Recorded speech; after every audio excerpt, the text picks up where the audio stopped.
For now, though, I do want to send it over to Rodney.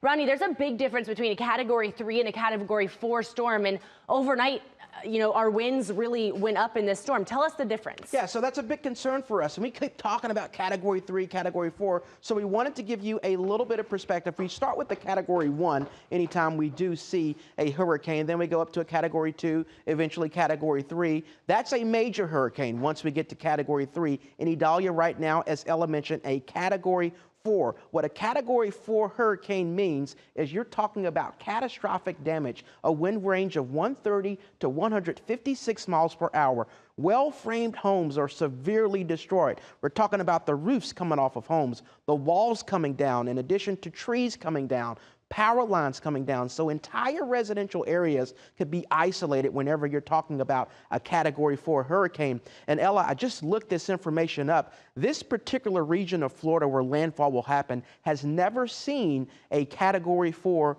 hurricane of this strength. So this will be the first time for this particular stretch of the Big Bend region of